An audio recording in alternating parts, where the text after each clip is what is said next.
evening, I'm Jay O'Brien. If you were to look at press clippings or ask someone not from this area about Ithaca, one word would likely jump out at you: heroin. It's been almost a year now since the city of Ithaca and its mayor, Svante Myrick, rolled out a controversial plan to combat the city's growing heroin and opioid problem. It calls for, among other things, a supervised injection facility where those suffering addiction can use heroin under the care of nurses and staff. This is, in many ways, a solution to a problem that's not just centric to Ithaca. Opioid addiction is ravaging communities big and small, rural and urban, throughout the southern tier and around the country. Tonight, we'll delve into the epidemic. Here's our report. We like to call them the holders of hope. A mayor, a state senator, a recovering drug addict, a doctor, and the president of a local addiction recovery center. All of them the first, and in many ways the last line of defense against an ever-present opioid epidemic that has claimed the lives of countless sons and daughters, fathers and mothers. Open on the southern tier of New York, a region bordering the Catskill Mountains and dipping into Pennsylvania. Like many former manufacturing regions in the U.S., the southern tier has a heroin problem. Cassidy Joel Beaton is a recovering drug addict living in Elmira. He's taken many different kinds of drugs, but started his addiction with marijuana and opiates. I had all the makings of, becoming a success story. And then a gut-wrenching tragedy turned Cassidy to drugs. Dropped out of college after a year because the whole party lifestyle just took hold. At that point, I was doing opiates, like in pill form, cocaine, crack. Tom O'Mara witnesses drug abuse in a very different way. He's a New York State senator representing the southern tier. I wouldn't say we've noticed it in the streets as much, but certainly it was eye-opening to learn that we're the highest overprescriber of opioids, the Elmira community. It took Bill Russin by surprise, too. He's the CEO of Cayuga Addiction Recovery Services, a facility in Ithaca that helps treat those suffering from opioid addiction. We went from a program that treated people that were probably skewed in the sort of 30 to 40 range, more alcohol and things like that, to looking like 18 to 25 involved with heroin. So where did this epidemic come from? As the availability of opioid pills has been cut down by legislation, it's led to a rise in people seeking cheaper and more prevalent heroin. There's been a switch from people using over-the-counter opioid drugs that they purchased illegally to heroin. And some of that is a supply and demand issue. Experts like Dr. Evelyn, who you just saw, say it's a result of overprescription, people getting addicted to pain pills and then switching to heroin when their prescription dries up or the street value of the drug becomes too expensive. We're here in downtown Elmira. Is this something that members of the community carry with them that's in the back of their minds? Is this a scourge in the community? It is. It definitely is a scourge in the community. Everyone is aware of it by now. I would say that most people know somebody who has had an issue with addiction or overdose. It's that prevalent, and it's all walks of life. It's not just here in the southern tier either.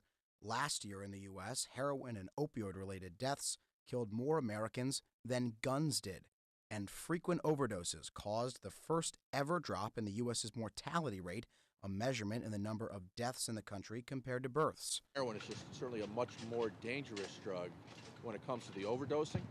And now in this past year, with the mixing of fentanyl in with it, which is making it all the more dangerous and much more deadly. Fentanyl is a synthetic opioid drug significantly more potent than average morphine-based drugs like heroin. When it's mixed into heroin, its high concentration causes a shock to the system, leading to a greater likelihood of overdose. I think it's a national issue. It's funny because everybody does. Everybody thinks that their community is the only one that has a drug problem. Svante Myrick is the mayor of Ithaca, New York. He's been on the forefront of fighting the opioid crisis in the southern tier. Well, I hate to break it to you, but if every community in the country has a drug problem, then this is a national problem. And it requires national solutions. But of course, if we're waiting for the federal government to save us, we're going to be waiting a very long time. So until they get their act together, I think it's incumbent on mayors, police chiefs, and sheriffs to lead the way. And in many ways, Myrick is leading the way, albeit controversially. Almost exactly a year ago, he pushed for the Ithaca Plan, a 25-point policy initiative to curb the city's growing opioid problem. The plan's most polarizing aspect calls for the city to look into creating a supervised injection facility, but it's been met with fierce opposition. Because there are a lot of people on the other side of the aisle who associate this plan as the supervised injection plan, and as such, the harm reduction and the law enforcement assisted diversion gets overlooked. Overlooked but not opposed. So you're shooting for the moon Yeah. and hoping to bring in the other things that might have encountered some resistance That's right. in while you shoot for the moon. I think it makes everything else look less radical and more appetizing. And while Senator O'Mara, a frequent critic of Myrick's, opposes supervised injection, he agrees that there aren't enough needed treatment options in the southern tier. An addict here in Elmira, shouldn't have to go to Syracuse or Rochester, because the likelihood of getting them there and participating is that much more diminished to have to go that far away. And they practically have to now. Yeah, yes, they do.